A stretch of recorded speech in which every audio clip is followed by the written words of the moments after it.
मातोश्रीस माझं नमन. मित्र हो, तुम्हाला माहितीच आहे की भारतीय संस्कृती ही अध्यात्मावर आधारित आहे. आपल्या देशात सर्वात जास्त संत होऊन गेले आणि त्या संतांपैकी सर्वात महाराष्ट्रात सर्वात जास्त संत होऊन गेले. त्या सर्व संतांनी आपल्याला जगण्याचा अधिकार दिला.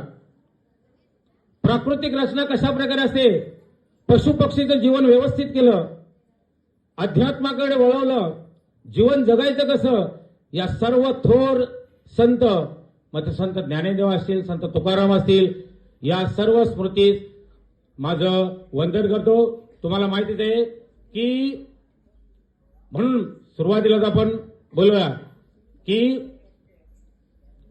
अवघाची संसार सुखाचा करीन, आनंदे भरीन तीही लोके.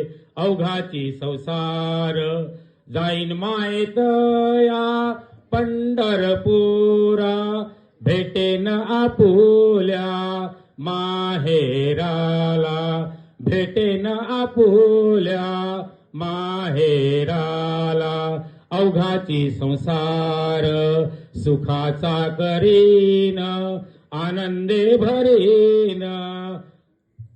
मित्र हो, प्रत्येक व्यक्ती ही जगते, जन्माला येते आणि शेवटी आपलं कर्म काय आहे आणि शेवटीचा शेवट होतो.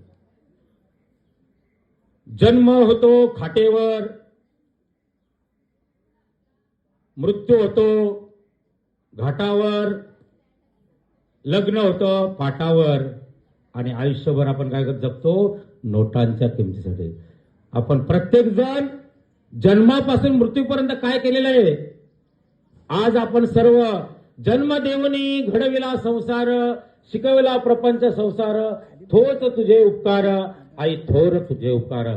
मी सुरुवातीलाच माऊली बोललो. आज ज्याच्या कार्यक्रमासाठी आहेत तिला मी आई नाही म्हणणार तर माऊली म्हणणार. का बरं? मग आई आणि माऊलीचा फरक काय? जेव्हा दोन मुलं उन्हामध्ये खेळत असतात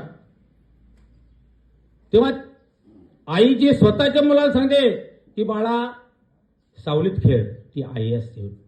पण तीच आई दुसऱ्याच्या मुलाला पण सांगेल, दोघांना पण सांगेल का मुलांनो सावलीत खेळा, तिला माऊली म्हटलं जातं. ज्ञानेश्वरानं माऊली म्हटलेलं आहे. आज तुम्हाला माहितीच आहे, मी आईकडे जाण्याच्या अगोदर मी काही अध्यात्माच्या